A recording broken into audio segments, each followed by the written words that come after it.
Os Anunnaki. Anunnaki. Pô, isso é legal pra caramba esse assunto, né? Sei lá, parece meio pira pra mim. Não, é pira. É uma piração legal. Assim, mesmo. Não vou querer dizer que é verdade e tal, mas não precisa ser verdade. Ele falou de Anunnaki e Nephilim. Nephilim é quando um anjo tem um filho com um ser humano, pelo menos na cultura pop é isso. Sim, mas é isso mesmo. Então, assim, na Bíblia, no Gênesis 6, diz que quando os filhos de Deus viram que as filhas dos homens eram formosas, coabitaram com elas, nasceram os gigantes, os varões de grande renome da antiguidade. Então, a Bíblia fala sobre gigantes, abertamente. Nephilim é traduzido como gigante, mas em hebraico vem de nafal, que é cair, parecido com o inglês, né, to fall. Então, Nephilim significa os caídos, que são uma classe de anjos que caíram, né? Pelo menos segundo o livro de Enoque, explica um pouco melhor. Não é um livro canônico, mas dá para entender. Então, os Onde que os caras acharam o livro de Enoque? É um dos do Mar Morto? Não, o livro de Enoque é um livro apócrifo, foi escrito naquela época do intervalo do Antigo para o Novo Testamento, que é mais da uma cultura grega, né? Tá. Não é um livro que era tão escondido assim, não. Era meio popular. Quem era Enoque? Enoque foi um cara da Bíblia, né? Que a Bíblia diz que ele andou com Deus e Deus o tomou para si. Então ele acredita que ele foi arrebatado, né? Foi levado aos céus. Não morreu. Na terminologia. Ele e Jesus, então, né? Que foram pro céu sem morrer. Jesus, quer dizer, Jesus, na prática, ele morreu e ressuscitou. Ele morre e ressuscita, depois fica 40 dias, depois vai embora. Outro que subiu, esse subiu, a Bíblia fala explicitamente, é o Elias, né? Elias, a carruagem passou, veio redemoinho e levou ele. Elias é o que fez o sol parar? Não, esse é Josué. Josué que falou. O Elias fez outros milagres. Assim, né? Outros milagres. Elias fazia cair fogo do céu em cima dos caras. Tipo o Senhor dos Anéis, o nível do... Pra quem gosta de Senhor dos Anéis, né? Caralho. Essa parte da história de primeiro livro de Reis Minha mãe escutava muito tem uma história engraçada do Elias. Uns louvores, cara. Das antigas pra cacete, cara. Que te contavam as histórias assim. Contava a história do Elias orou e fez o fogo cair. O fogo cair. Essa parte do fogo aí que a galera canta é quando ele fez um desafio com os sacerdotes de Baal, né? Que aí eles fizeram um altar e eles falaram, vamos ver quem é Deus, se é Baal ou se é Jeová. Aí ele falou, vai, ora aí, se o Deus de vocês jogar fogo do céu e consumir o sacrifício, aí beleza, Baal é Deus. Só que aí ele derrubou o Wi-Fi dos caras lá e não conseguiram chamar, não vinha nada. Aí ficaram o dia inteiro lá. Dele rolou, que ele hackeou o sistema lá dos caras, né? Mas tu tava falando do livro de Enoque. Então, os Nephilim. Vamos falar dos Nephilim. Nephilim tem na Bíblia. É porque o livro de Enoque não está na Bíblia, a galera fala, isso é livro apócrifo, não é canônico. Mas isso está na Bíblia, e a Bíblia fala sobre vários gigantes, não só os Nephilim, que foram antes do dilúvio, mas a Bíblia fala sobre um gigante chamado Anak, né, que deu origem aos Anakim, que são... E aí, para quem gosta de cultura nerd, né? Anakin Skywalker, obviamente, tem a ver com isso aí. Então, ele teve 3 filhos, que eram 3 gigantes, Talmai, Cesai e Aimã. E os caras falam que a gente parecia gafanhoto perto deles, então devia ser uns caras grandes mesmo. Tem o Og, que era o rei de uma cidade chamada Bazan, que a Bíblia diz que a cama dele tinha 4 metros de comprimento. Às vezes o cara tinha 1 metro, né? Mas a cama tinha 4 metros, eu não sei, né? Mas...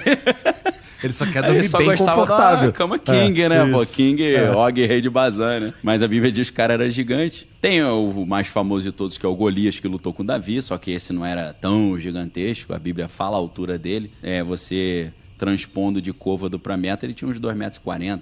É grande pra caramba, mas não é, o cara é o tamanho da árvore, né? Então, a Bíblia fala muito sobre isso. E segundo essas teorias bem mirabolantes, foram os anjos caídos que fizeram uma espécie de engenharia genética, né? O anjo não chegou aqui e engravidou a mulher.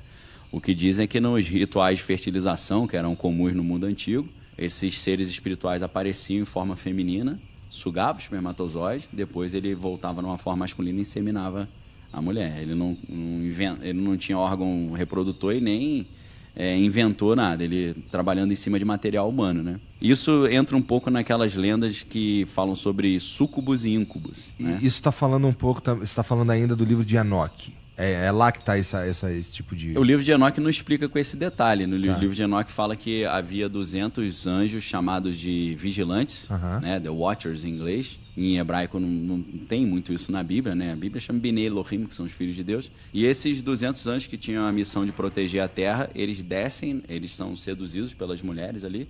Então eles descem na terra e conseguem engravidar essas mulheres. O livro de Enoque não vai explicar tecnicamente como eles fizeram isso.